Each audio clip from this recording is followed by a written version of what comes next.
కారం రంగు రుచితో ఉంటుంది. ఆచి మిరపపొడి అదరగొట్టే కారం రంగు రుచి. అందంగా ఆనందంగా ఉన్న సెలబ్రిటీ సడన్ డెత్ ఎన్నో ప్రశ్నల్ని లేవనెత్తింది.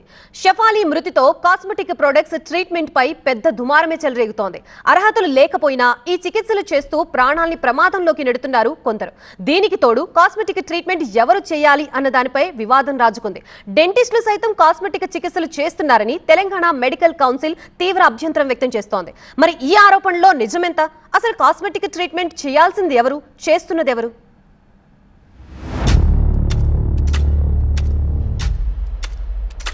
ప్రజలు తమ సహజ రంగును, శరీరాకృతిని మార్చుకోవడానికి ఆసక్తి చూపుతున్నారు.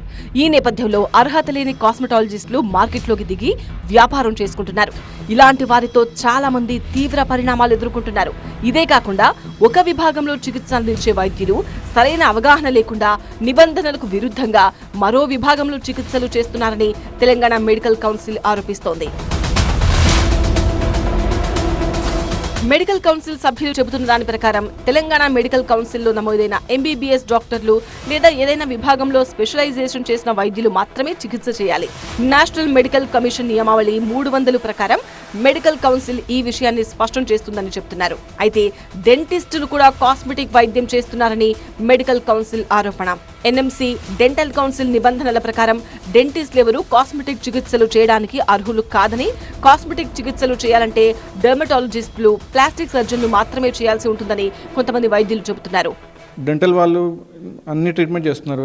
స్కిన్ కానీ లేకపోతే లేజర్స్ కానీ ఎస్థెటిక్ ట్రీట్మెంట్స్ అవన్నీ చేస్తున్నారు. వాళ్ళ లాసే వాళ్ళు ఒప్పుకోవట్లేదు, చేయొద్దని చెప్తున్నారు. డెంటల్ కౌన్సిలే చెప్తుంది, తెలంగాణ డెంటల్ కౌన్సిల్ కూడా డెంటిస్ట్ చేయొద్దని చెప్తుంది. కానీ రెగ్యులేషన్స్ లేవు. చేయొద్దని నోటీస్ ఇస్తున్నారు డెంటల్ కౌన్సిల్ వాళ్ళు, కానీ వాళ్ళని రెగ్యులేట్ చేసేది ఎవరు? చేయొద్దని చెప్పినా కానీ చేస్తున్నారంటే వాళ్ళు పోయి ఇన్స్పెక్షన్స్ చేసి లేకపోతే వాళ్ళకి నోటీసులు ఇచ్చి మీరు ఆపండి చేయొద్దని చెప్పేసి వాళ్ళు చేయాలి డెంటల్ కౌన్సిల్ వాళ్ళు. డెంటల్ అసోసియేషన్ ప్రతినిధులు మాత్రం భిన్నమైన అభిప్రాయాన్ని వ్యక్తం చేస్తున్నారు. డెంటల్ విద్యార్థులు పీజీ చేస్తున్న సమయంలో 8 విభాగాలకు శిక్షణ పొందుతారని, అందులో ఓరల్ అండ్ మాక్సిలోఫేషియల్ సర్జరీ కూడా ఒకటని వారు చెబుతున్నారు. OMFS లో శిక్షణ పొందిన వారు కాస్మెటిక్ చికిత్సలు చేయొచ్చని ఇండియన్ డెంటల్ కౌన్సిల్ చెబుతుందని డెంటల్ అసోసియేషన్ ప్రతినిధులు చెబుతున్నారు. కొన్ని కౌన్సిల్ పని కట్టుకొని ఇలా నోటీస్ తీయడం, ఇంకా కొన్ని సంస్థలు ఏదైతే డర్మటాలజీకి సంబంధించిన కొన్ని సంస్థలు డెంటిస్టులని వాళ్ళని హేళన చేసినట్లు వీడియోస్ చేయడం, రీల్స్ చేయడం, ఇది all India dental students and surgeons association తరపు నుంచి మేము దీన్ని ఖండిస్తున్నాము. డెంటిస్ట్లో ఏదైతే ఓరల్ అండ్ మ్యాక్సిలోఫేషియల్ సర్జన్స్ ఉన్నారో క్లియర్ కట్గా వాళ్ళు చేయవచ్చు అనే పర్మిషన్ ఉంది. మేము దీన్ని ఖండిస్తున్నాము. గెజిట్ రిలీజ్ అయిన తర్వాత కూడా వీళ్ళు చేయకూడదు అని చెప్పడం చాలా దారుణం ఇది. అదేవిధంగా కొంతమంది డర్మాట్స్ ఒక అసోసియేషన్ని, ఒక ఇన్స్టిట్యూషన్ని ఎస్టాబ్లిష్ చేసి దాని ద్వారా డెంటిస్ట్లకి కోచింగ్లు ఇచ్చి లక్షల రూపాయలు వాళ్ళ దగ్గర నుంచి తీసుకొని వాళ్ళని కోచింగ్ ఇచ్చి మీరు ప్రాక్టీస్ చేయవచ్చని వాళ్ళు చెప్తున్నారు. ఇది ఎక్కడి వరకు కరెక్ట్?